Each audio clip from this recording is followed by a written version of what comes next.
بسم اللہ الرحمن الرحیم۔ السلام علیکم ورحمۃ اللہ وبرکاتہ۔ دوستو، آج کی میری ویڈیو کا عنوان ہے قرآن میں سے بال نکلنے کا راز کیا ہے۔ یہ باتیں میں نے کافی عرصے پہلے بھی سنی ہوئی تھی، فون بھی میرے پاس آیا تھا کہ جی قرآن میں سے بال نکل رہا ہے، کرامتیں ظاہر ہو رہی ہیں اور یہ حضور صلی اللہ علیہ وسلم کا بال ہے، لیکن میں یہ بات بھول چکا تھا۔ کل پھر گروپ میں ایک صاحب نے پھر یہ مسئلہ پوچھا کہ جی گھر کے قرآن میں بال نکلا ہے، نیا قرآن لانے کے باوجود بھی اس کے کچھ صفحات کے بیچ میں بال نکل رہے ہیں۔ دوسرے قرآن میں بھی چیک کیا تو اس میں بھی بال نکلا، اس کی کیا حقیقت ہے؟ تو میں اس بھائی کا جواب آج کی ویڈیو میں ہی دے دیتا ہوں تاکہ اور لوگوں کی بھی رہنمائی ہو جائے۔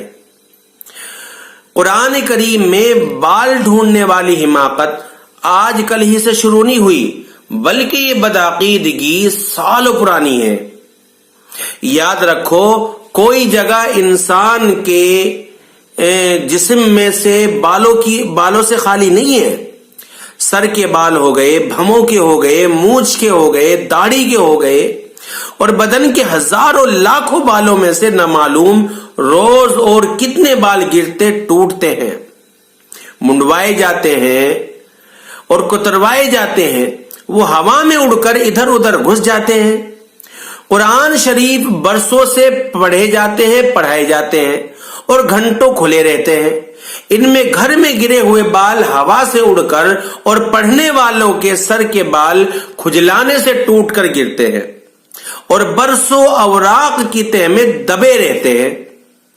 یہی اندیشے نئے قرآن میں بھی ہوتے ہیں، کیونکہ یہ سب چھپائی میں انسانوں کے ہاتھوں سے ہی گزر کر کے آتے ہیں، انسان ہی ان کو چھاپتے ہیں، ان کے بھی بال ہیں، وہ کوئی دوسری مخلوق تو وہ ہے نہیں۔ بس اگر تلاش کرنے کے بعد ان میں کوئی بال مل جائے تو اس میں حیرت کی کوئی بات نہیں ہے، بلکہ ان میں بال نہ نکلنا حیرت ناک ہے۔ قرآن مجید میں سے نکلے ہوئے بالوں کو حضور صلی اللہ علیہ وسلم کے مبارک بال سمجھا جاتا ہے یا سمجھ لیا جاتا ہے، ان پر درود خوانی کروائی جاتی ہے، درود پڑھا جا رہا ہے، زیارت کروائی جا رہی ہے۔ یہ دوستو، یہ زیارت کرنا ایمان کھونے جیسی حرکت ہے، اور اسے کرامت سمجھنا بھی جہالت ہے کہ بال نکلنے کو۔ ہر حیرت کی بات کرامت نہیں ہوتی، بلکہ استدراج اور شیطانی حرکت بھی ہوتی ہے۔ جیسے ایک مرتبہ حضرت عبدالقادر جیلانی رحمت اللہ علیہ دوران سفر ان کو بڑی شدت کی پیاس لگی تو آپ کے اوپر ایک بادل آیا اور اس نے سایہ کر لیا، اور اس میں سے آواز آئی اور ایک ہاتھ بھی نکلا، اور اس میں ہاتھ میں ایک سونے کا پیالہ، اس میں پانی، اور یہ آواز آئی کہ عبدالقادر، آپ کی عبادتوں سے خوش ہو کر کے آج ہم نے آپ کو یہ پانی پیش کیا ہے، اور اللہ نے آپ پر سے حرام چیزوں کو بھی حلال کر دیا ہے۔ تو حضرت عبدالقادر جیلانی رحمت اللہ علیہ سمجھ گئے، آپ نے فرمایا اعوذ باللہ من الشیطان الرجیم، کہ دور ہو جا ملعون مردود شیطان۔ تو فوراً جاتے ہوئے ایک اور بار کیا اور یوں کہا، جا عبدالقادر، تجھے آج تیرے علم نے بچا لیا۔ تو حضرت عبدالقادر جیلانی رحمت اللہ علیہ نے فرمایا، مجھے میرے علم نے نہیں بلکہ میرے اللہ نے مجھے بچایا ہے۔ تو اس طرح بھی شیطانی حرکت بھی ہو جاتی ہے۔ اس سے معلوم ہوا کہ ہر ایک تعجب خیز چیز کو کرامت سمجھ لینا یہ گمراہی کی علامت ہے۔ دجال کے کرشمے بڑے تعجب انگیز ہوں گے، مردوں کو زندہ کرے گا، اس کی جنت دوزخ بھی ہوگی، جو اس کو مانے گا اس کو جنت میں ڈالے گا، جو نہیں مانے گا دوزخ میں ڈالے گا۔ سخت قحط کے دوران کسی کے پاس غلہ نہ ہوگا، اس وقت جو اس کو مانے گا اسے وہ دے گا، بارش برسائے گا، غلہ پیدا کرے گا، زمین میں دفن ہوئے خزانے اس کے تابع ہو جائیں گے۔ ایسے حالات میں آج کل کے جو بال پرست اور ضعیف العقیدہ لوگ اپنا ایمان کیوں کر محفوظ رکھ سکیں گے؟ اس وقت جو صرف بال کو دیکھتے ہی بدعقیدگی پھیلا دیتے ہیں، بال نکل لے جی۔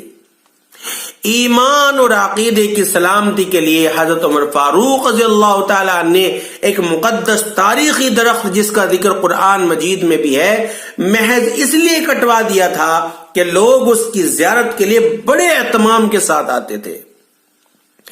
اسی طرح مکہ مدینے کے راستے میں وہ جگہ جہاں حضور صلی اللہ علیہ وسلم نے نماز ادا فرمائی تھی، وہاں لوگوں کو بڑے اہتمام سے جاتے ہوئے دیکھ کر ان کو تنبیہ فرمائی، فرمایا تم سے پہلی قومیں اسی لیے ہلاک و برباد ہوئی کہ تمہارے اس فعل کی طرح وہ اپنے نبیوں کے نشانات کے پیچھے لگا کرتی تھی۔ بال کہاں ملیں گے، ناخن کہاں ملیں گے، ان نشانات کے پیچھے لگتی تھی۔ وہ کیا کرتے تھے، انہوں نے کیا بتایا تھا، ان سے کوئی واسطہ نہیں تھا، بس ان کی نشانیاں دیکھتے تھے۔ تو ذکر کی ہوئی دونوں مثالیں مسلمانوں کے لیے سبق آموز ہے۔ آدمی کے بدن سے علیحدہ شدہ بالوں کے لیے بہتر یہ ہے کہ ان کو زمین میں دفن کر دیا جائے، لیکن موجودہ دور میں پکے مکانات اور سڑکوں کی وجہ سے اس کا موقع نہ ہو تو ان کو کچرے میں پھینک دینے میں کوئی حرج نہیں ہے۔ تو میرے بھائیوں، قرآن شریف کا قانون ہے، یہ ایک مکمل اور بہترین دستور العمل ہے، اس میں بھلائی اور ہدایت کا راستہ تلاش کرنا چاہیے جسے اختیار کر کے دین اور دنیا کی بھلائی حاصل کر سکتے ہیں۔ مگر کتنے افسوس کی بات ہے کہ آج ہم نیکی اور ہدایت کے راستے کی تلاش چھوڑ کر قرآن شریف میں کیا تلاش کر رہے ہیں؟ بولو بھائی، قرآن شریف میں بال تلاش کر رہے ہیں۔ کتنی حیرت کی بات ہے۔ حیرت کی بات تو یہ ہے، نہ تو اسے پڑھا جا رہا، نہ اسے سمجھا جا رہا قرآن شریف کو، نہ اسے اپنی زندگیوں میں لایا جا رہا، بلکہ کیا کیا جا رہا، قرآن شریف میں بال تلاش کیے جا رہے ہیں۔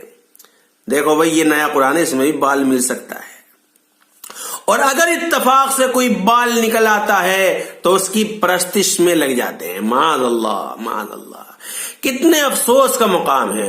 اللہ ہم سب کی بدعقیدگی سے حفاظت فرمائے۔ تو دوستو، اگر آپ کو میری یہ ویڈیو اچھی لگی ہے تو چینل کو سبسکرائب بھی کریے گا، اس ویڈیو کو شیئر ضرور کریے گا۔ ہو سکتا ہے آپ کے شیئر کرنے سے کوئی اس طرح کی بدعقیدگی سے توبہ کر لے اور آپ کو بھی ثواب میں حصہ مل جائے۔ تو اس لیے اس کو شیئر ضرور کریے گا اور اس طرح کی بدعقیدگی سے دور رہیے گا۔ میری جو دوسری ویڈیو ہے، جو گھریلو ویڈیو میں بناتا ہوں خاص طور سے، ان کو دیکھنے کے لیے میرے چینل کو سبسکرائب بھی ضرور کریے گا۔ اللہ ہماری حفاظت فرمائے۔ السلام علیکم ورحمۃ اللہ وبرکاتہ۔